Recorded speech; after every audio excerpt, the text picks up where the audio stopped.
أعوذ بالله من الشيطان الرجيم. بسم الله الرحمن الرحيم. يا أيها المزمل قم الليل إلا قليلا نصفه أو انقص منه قليلا أو زد عليه ورتل القرآن ترتيلا.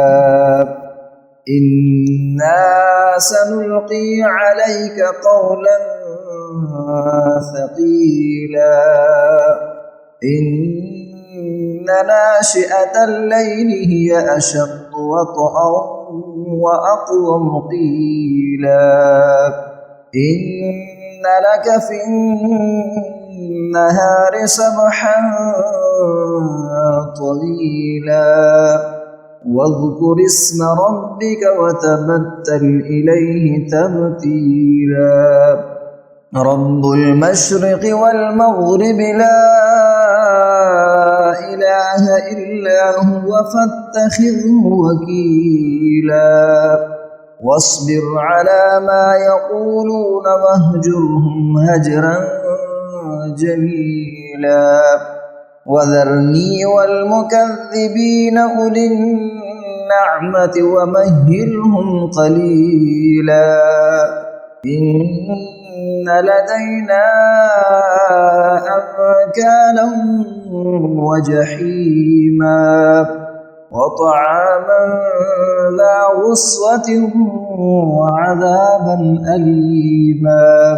يوم ترجف الأرض والجبال وكانت الجبال كثيبا مهيلا. إنا أرسلنا إليكم رسولا شاهدا عليكم كما أرسلنا إلى فرعون رسولا فعصى فرعون الرسول فأخذناه أخذا وبيلا. فكيف تتقون إن كفرتم يوما يجعل الولدان شيبا. السماء منفطر به كان وعده مفعولا. إن هذه تذكرة فمن شاء اتخذ إلى ربه سبيلا. إن ربك يعلم أنك تقوم أدنى من ثلثي الليل ونصفه وثلثه وطائفة من الذين معك والله يقدر الليل والنهار.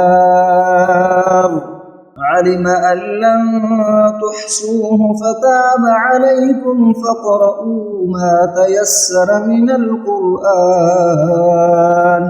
علم أن سيكون منكم مرضى وآخرون يضربون في الأرض يبتغون من فضل الله وآخرون يقاتلون في سبيل الله فاقرؤوا ما تيسر منه وأقيموا الصلاة وآتوا الزكاة وأقرضوا الله قرضا حسنا. وما تقدموا لأنفسكم من خير تجدوه عند الله هو خيرا وأعظم أجرا واستغفروا الله إن الله غفور رحيم.